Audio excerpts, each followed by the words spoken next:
그래, 이렇게 단정하게 옷을 입고 예배를 드려야지. 그리고 저기 예배 드릴 때 의자에 딱 앉아가지고 바른 자세로 드려야 되는 거 알지? 그냥 엎드려서 드리고 그러면 안 돼. 그리고 또 끝까지 예배 드려야지. 중간에 막 멈추고 화장실 갔다가 엄마한테 말 걸고 뭐 과자 먹고 이렇게 하면 안 되고. 알았지? 그래, 저기 헌금은 얼마가 줬어? 헌금도 준비 잘했지? 우리가 온라인으로 예배를 드려도 엄마나 선생님을 통해서 500원이든 1000원이든 우리 마음을 주님께 표현하는 건 굉장히 중요해. 알았지? 자, 예배를 시작할게요.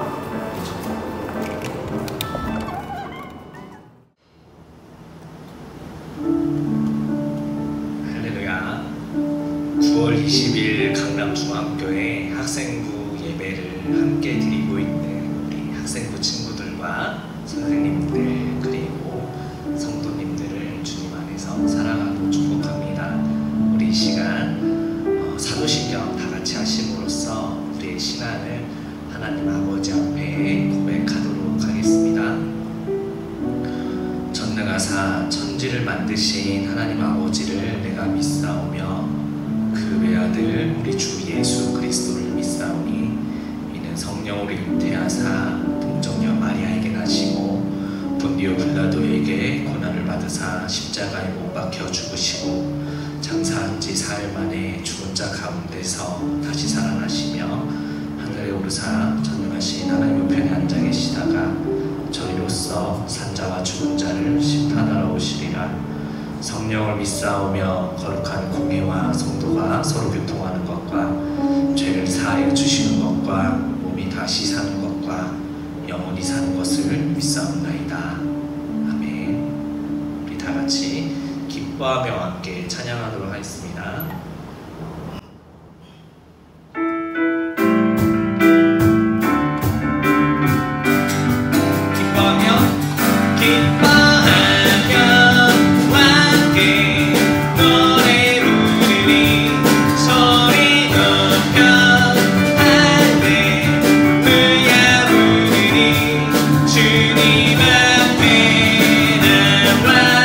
찬양 드리며 우리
발걸음 주가 신하니 날 인도하소서. 주의 날개 아래 거하는 것,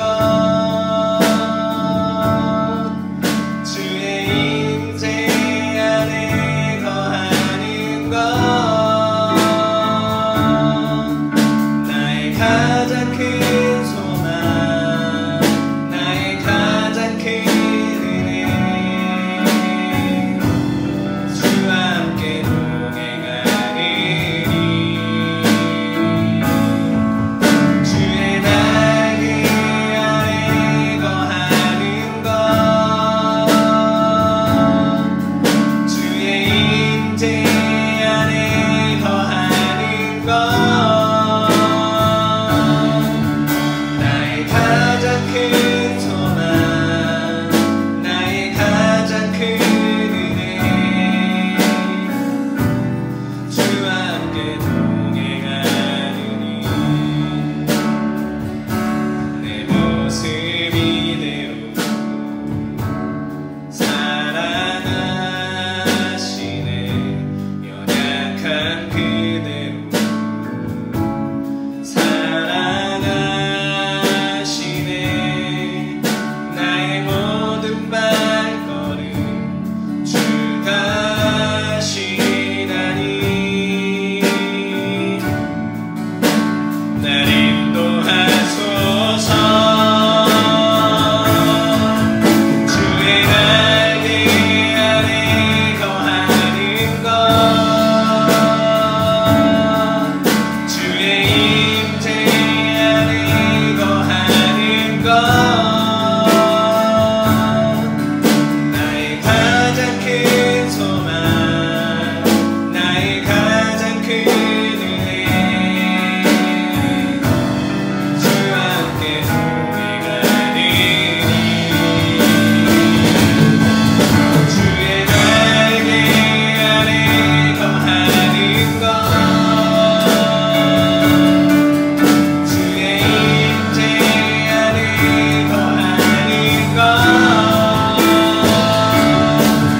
나의 가장 큰 소망, 나의 가장 큰 은혜, 주와 함께 동행하리니.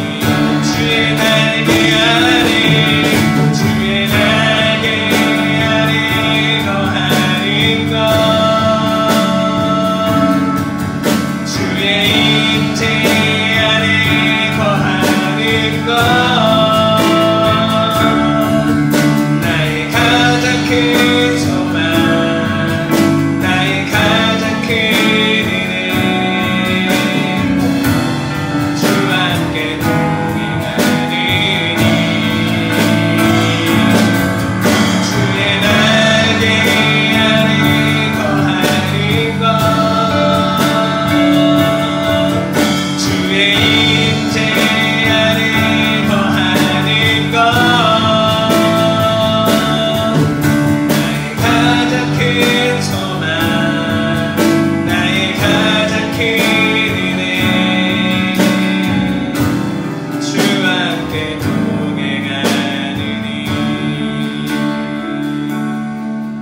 나의 가장 큰 소망, 나의 가장 큰 은혜, 주와 함께 동행하느니.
할렐루야, 사랑의 하나님을 찬양합니다. 주님 허락하신 귀한 주일날 몸은 떨어져 있지만 마음을 모아 함께 예배를 드릴 수 있게 하시니 감사합니다. 한 주간 살면서 하나님 앞에 범죄하였던 것들 모두 용서해 주시고 예수님의 보혈로 깨끗게 해주세요. 하나님, 저희는 코로나가 언제 끝날지, 왜 이런 상황이 주어졌는지 알 수 없습니다. 다만 우리의 생각보다 크고 능하신 하나님 한 분만을 신뢰하며 믿음의 삶, 말씀 붙들고 사는 삶을 하루하루 살아낼 수 있도록 인도해 주세요. 오늘도 귀한 말씀 전해주시는 전도사님에게 성령 충만함을 내려주세요.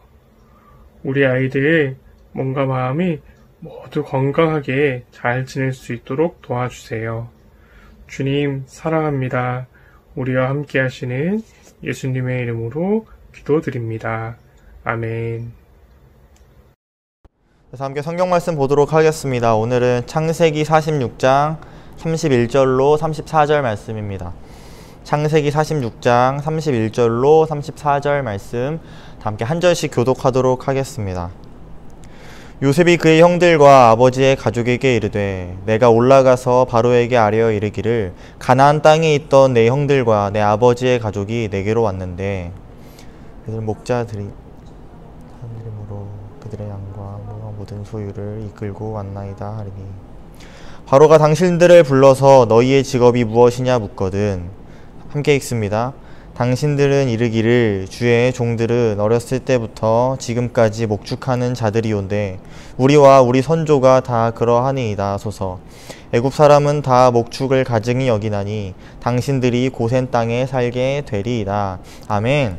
그래서 오늘은 세상의 빛이라는 제목으로 오늘 함께 말씀을 나누도록 하겠습니다. 여러분 이제 온라인으로 모이고 있는지도 몇 주가 계속 지나고 있습니다. 혹시 여러분들 어떠한 삶을 계속 살고 계신지요? 그래서 좀 여러분들과 좀 선생님들한테 계속 찾아가려고도 하고 조금 이렇게 연락을 하려고도 노력을 하고 있습니다.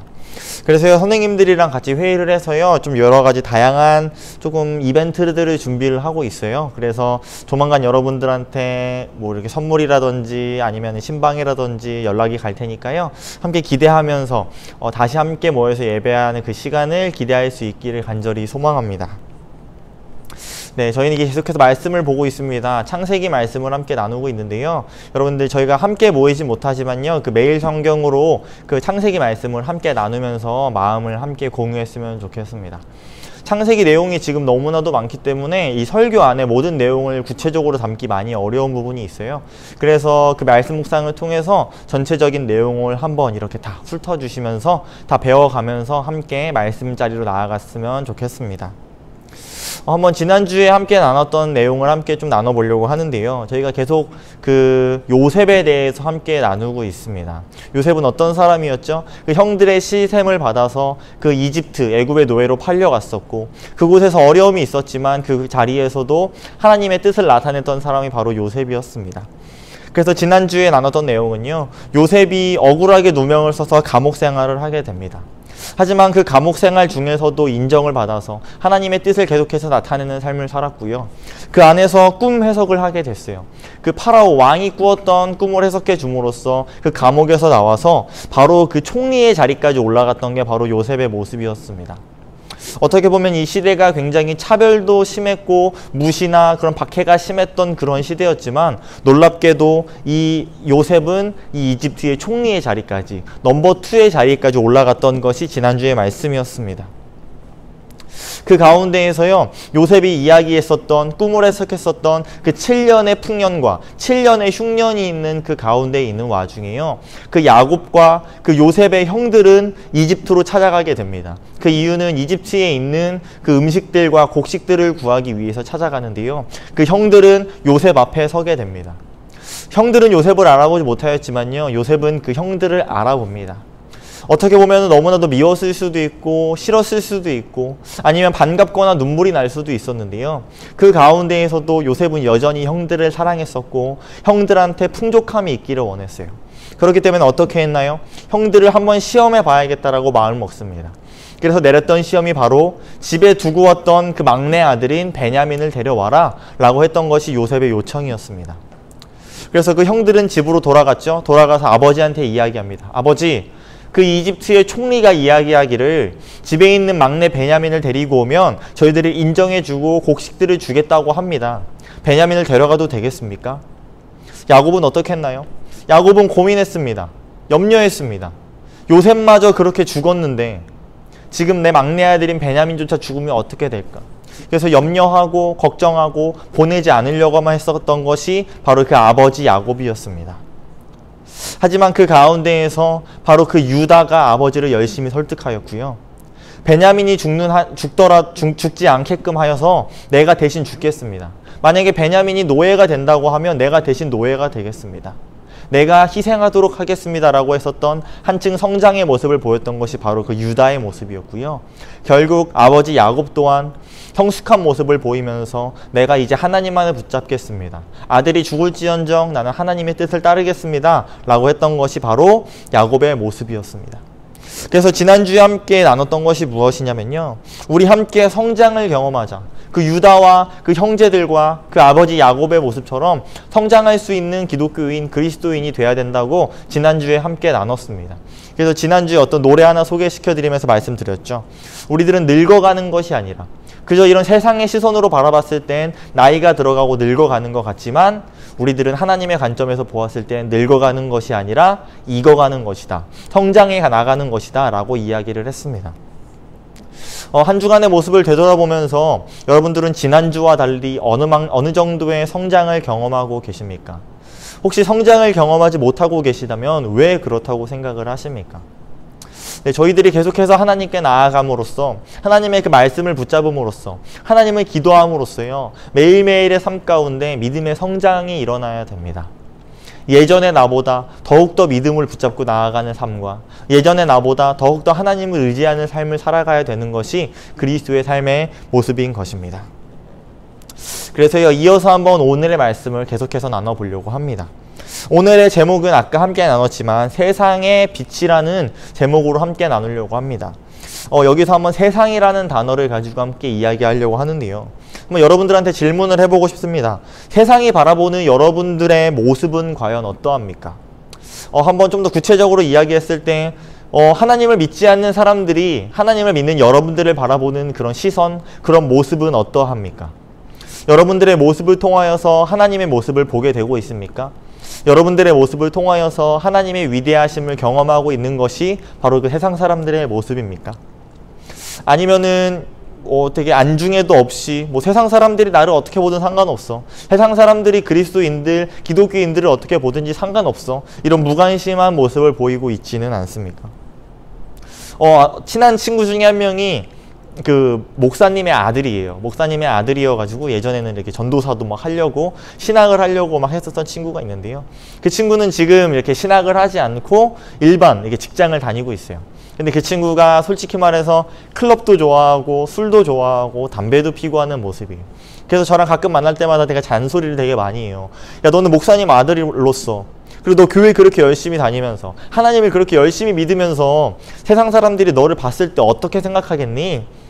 근데 그 친구가 이야기하는 게 너무 웃겼던 게요, 하는 말이 그래서 나는 그 세상 사람들이랑 있을 때 교회 다닌다고 말 안 해.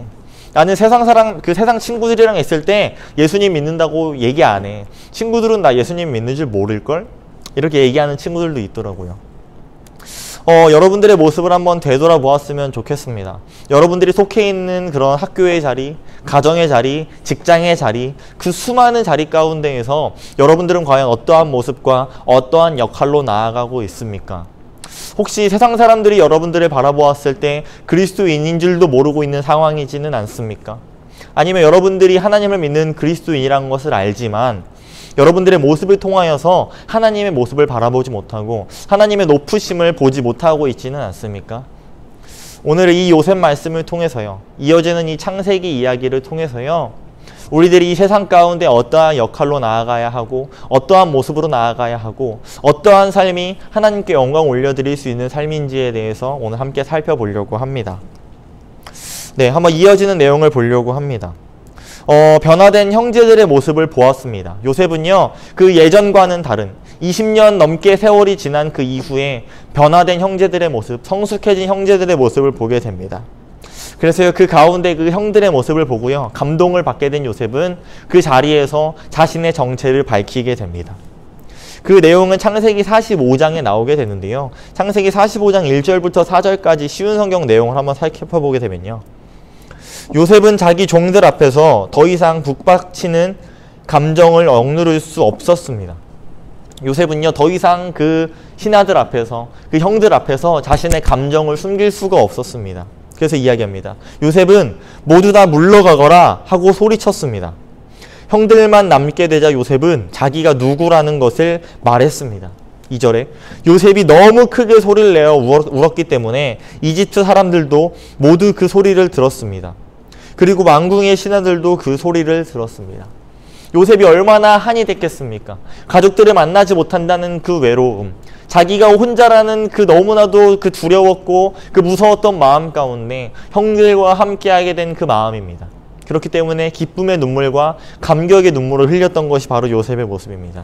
3절에 요셉이 형들에게 말했습니다. 내가 요셉입니다. 아버지께서 아직 살아계신가요? 그러나 형들은 너무 놀랐기 때문에 아무런 대답도 할 수 없었습니다. 요셉이 형들에게 말했습니다. 이리 가까이 오세요. 그러자 형들이 요셉에게 가까이 갔습니다. 요셉이 형들에게 말했습니다. 내가 여러분의 동생 요셉입니다. 형들이 이집트의 노예로 팔았던 바로 그 요셉이란 말이에요. 아멘. 어떻게 보았을 땐 이 장면이 너무나도 감동적입니다. 너무나도 기쁨의 장면입니다. 하지만요, 이 형들의 모습을 보았을 때는 어땠겠습니까? 자기가 시기 질투하여서 그 이집트로 노예로 팔아버린 그 막내 동생이 자신의 눈앞에 떡하니 나타났습니다.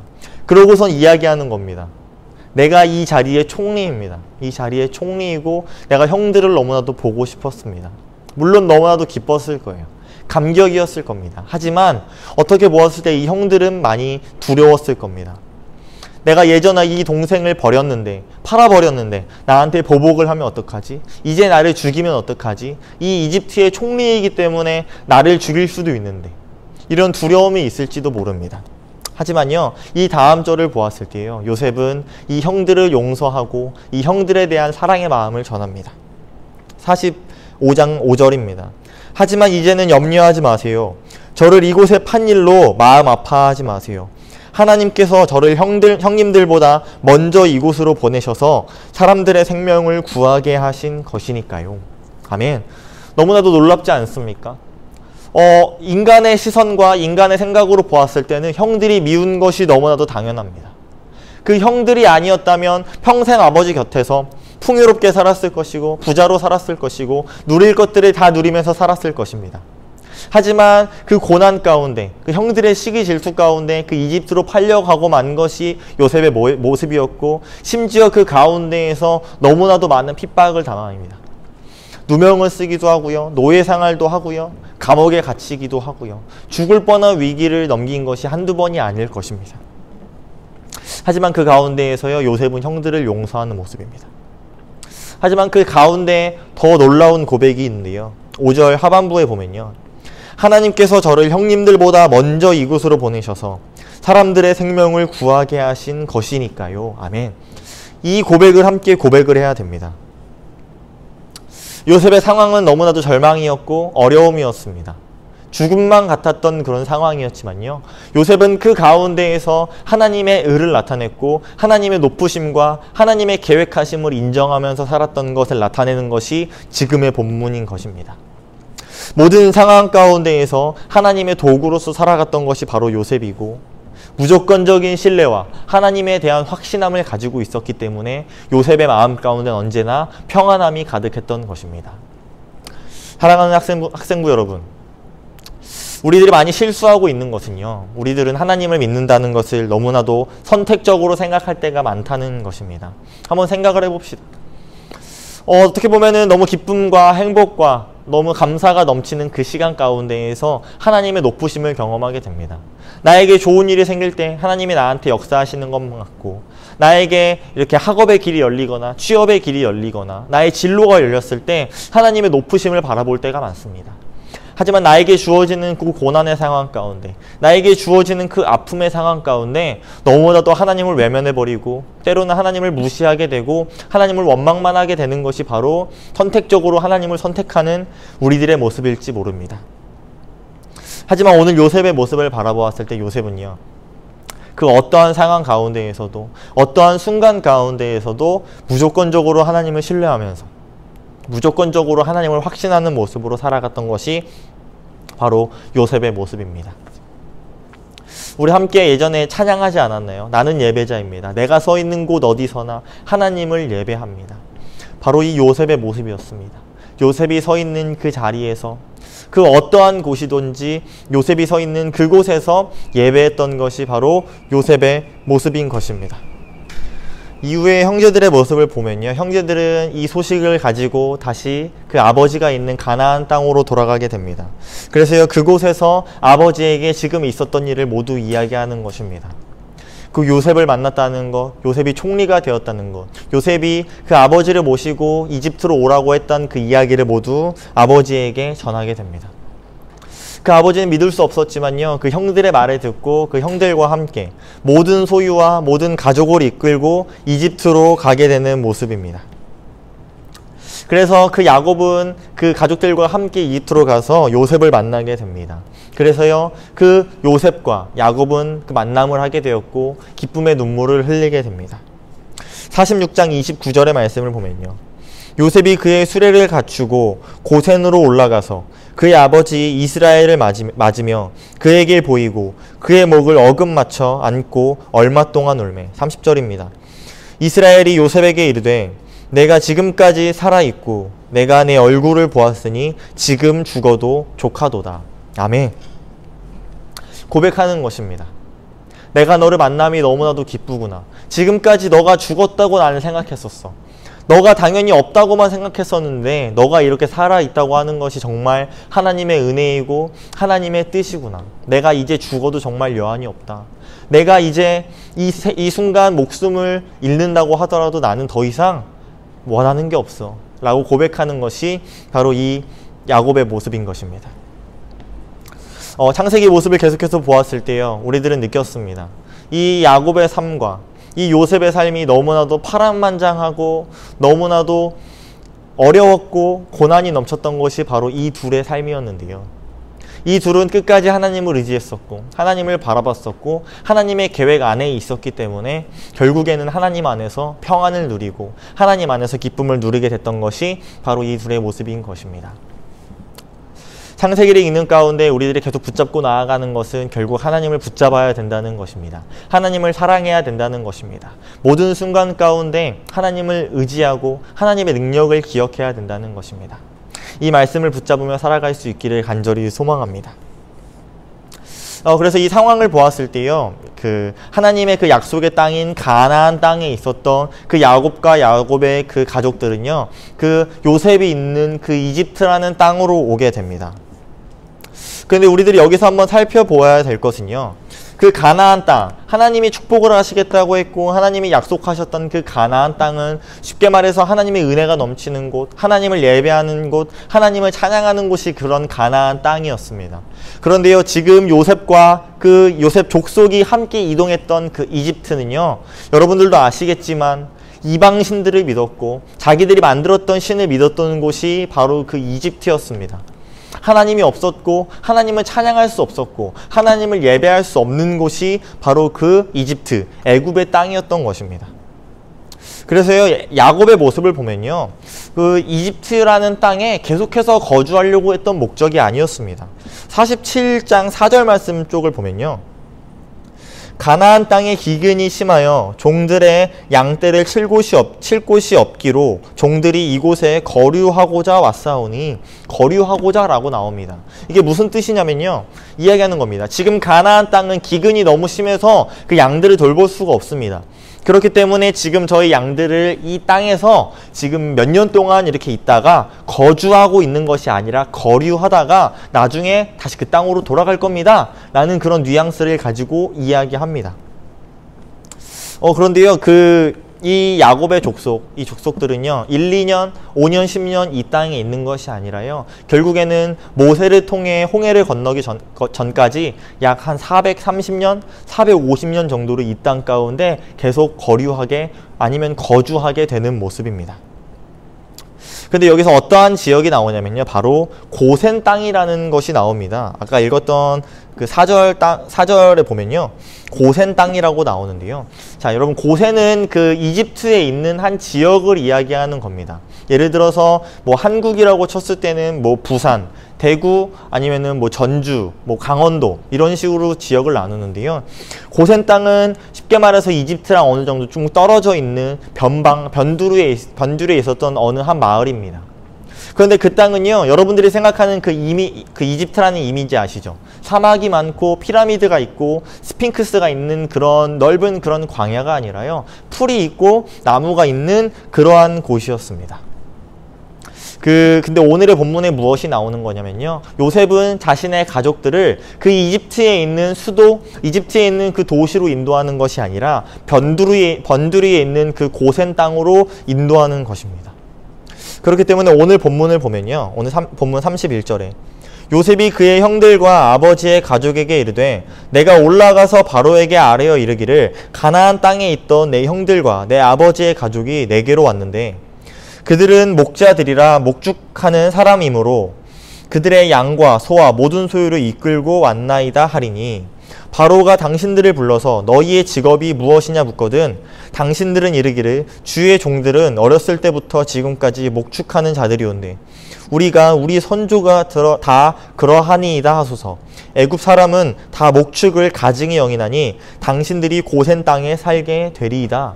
오늘의 본문인 것입니다. 여러분 요셉은요 자신의 가족들이 이집트의 그런 도시에 가는 것을 원하지 않았습니다.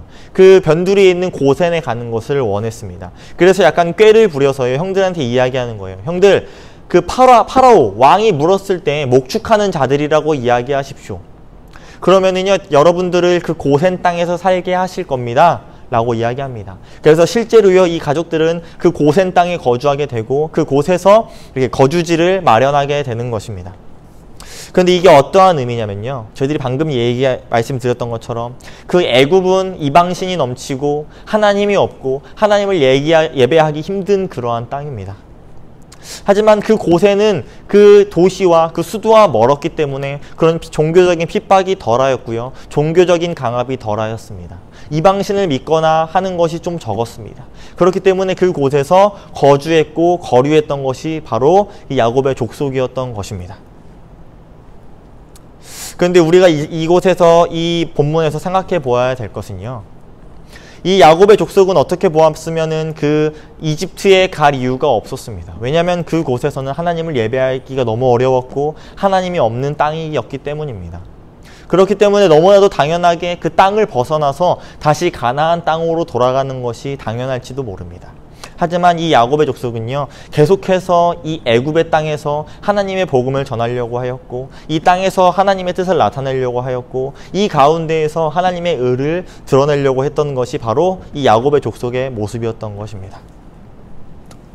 근데 저희들이 이 성경 말씀을 통해서 우리가 깨달아야 되는 것은요 우리들의 모습을 되돌아보았을 때 여러분들한테 질문하고 싶습니다. 과연 여러분들이 살아가는 그 세상 가운데 분리되어 있습니까? 아니면은 그 안에서 분별된 삶을 살아가고 계십니까? 이 단어가 조금 어렵죠. 구분되어 있다? 분리되어 있다?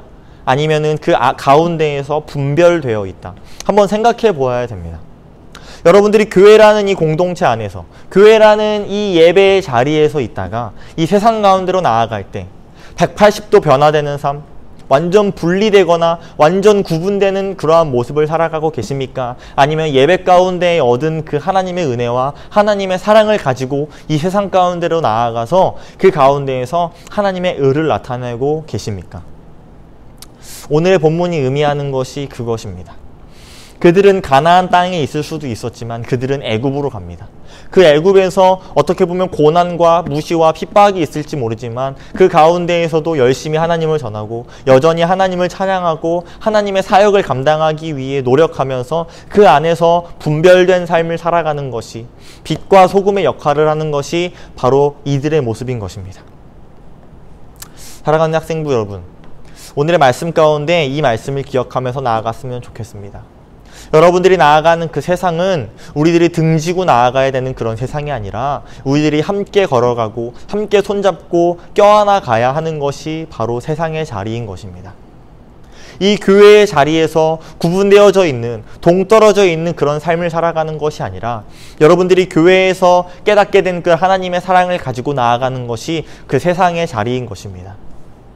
여러분들도 아시겠지만 그 세상의 자리는 계속해서 기독교에 대한 박해가 점점 더 심해질 것입니다. 핍박이 심해질 수밖에 없는 상황입니다. 또한 사람 간의 개인주의는 점점점 심해질 수밖에 없는 것이 지금의 현실입니다. 이러한 코로나를 겪으면서 점점점 더 심해지는 것이 바로 그러한 모습입니다.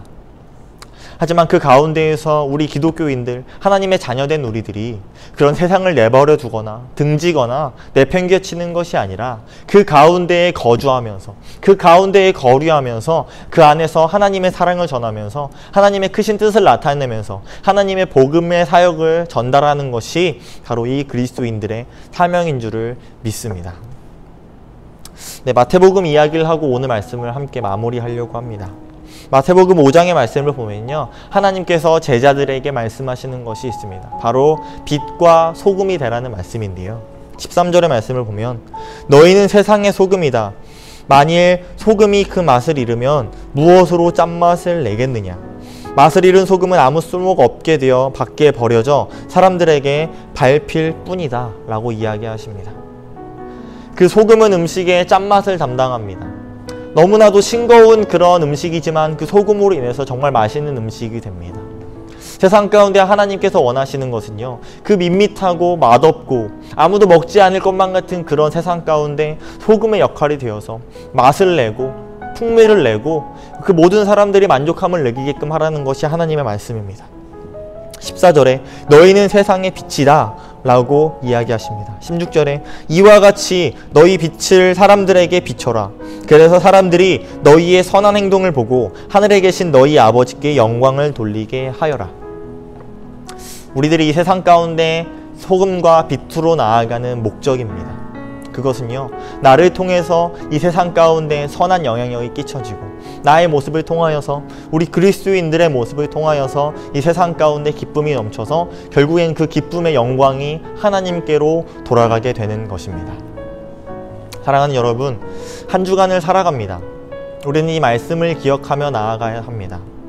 우리는 이 세상 가운데로 나아가며 세상 가운데 하나님을 바라보며 이 세상 속에서 하나님의 영광을 드러내는 삶을 살아가야 될 것입니다. 여러분들이 서 있는 그 학교, 여러분들이 서 있는 그 가정, 여러분들이 서 있는 그 직장 가운데에서 하나님의 영광을 나타내며 그 선한 영향력을 나타내며 살아갈 수 있는 저와 여러분들이 되시기를 간절히 소망합니다. 이 시간 다 함께 마음 모아서 기도를 하기 원합니다. 이 시간 함께 조용한 기도로 주 앞에 나아갈 텐데요, 이 시간 기도할 때 아까 함께 나눴었던 주님, 제가 서 있는 곳 그 어디서나 그 요셉의 모습처럼 하나님을 경배하고 하나님을 찬양하며 하나님을 확신할 수 있는 믿음을 달라고 기도하시길 원합니다. 그리고 두 번째로 기도할 때 이 방금의 고백처럼 주님, 제가 이 세상 가운데 이 세상을 등지는 것이 아니라, 세상을 버려두는 것이 아니라, 세상과 분리되는 것이 아니라 세상 안에서 구별된 삶을 살 수 있게 해달라고, 하나님의 영광을 나타낼 수 있는 빛과 소금의 삶을 살아갈 수 있게 해달라고 다 함께 조용한 기도로 주 앞에 나아가시겠습니다.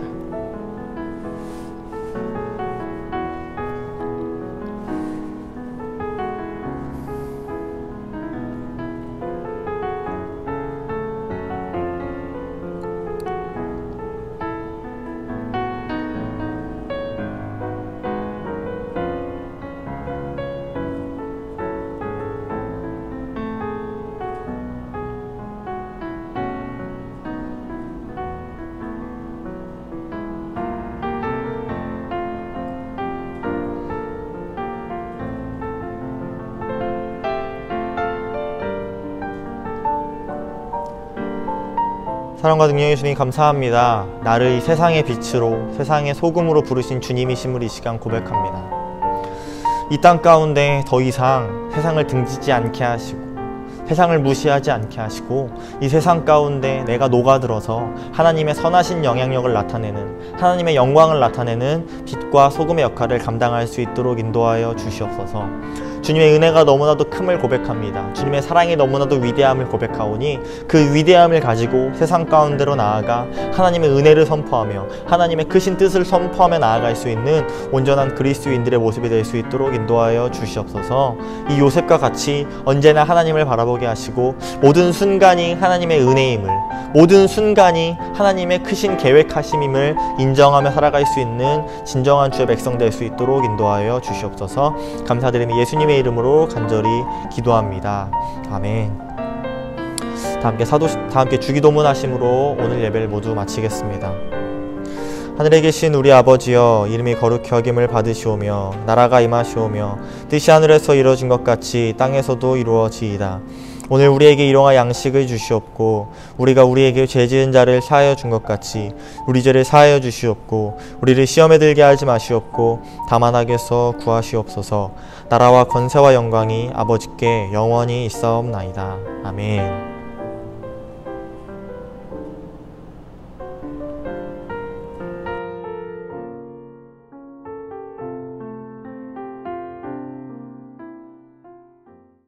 자, 여러분들 말씀 잘 들으셨나요? 이 말씀 기억하면서 이번 한 주도 살아갔으면 좋겠습니다. 광고 드리도록 하겠습니다. 우선 이렇게 예배로 함께 마음을 모은 모두에게 인사했으면 좋겠습니다. 한번 화면에 대고 손 들어볼까요? 환영합니다. 박수도 한번 쳐주시고 감사합니다. 네. 광고 드릴 건데요. 첫 번째 내용은 저희가 매일매일 이렇게 매일 성경과 939 3분 기도로 마음을 모으고 있습니다. 이렇게 함께 예배하지 못하지만 각자의 자리에서 말씀 붙잡고 나아갈 수 있는, 그리고 기도할 수 있는 저와 여러분들이 되었으면 좋겠고요. 선생님분들한테 이렇게 공지 드렸었는데 선생님분들 중에 혹시 시간이 되시는 분들은 주중에 일주일에 1시간 이상씩 교회에 나오셔서 3층 중예배실에서 이렇게 하나님께 기도할 수 있는 시간이 가지셨으면 좋겠습니다.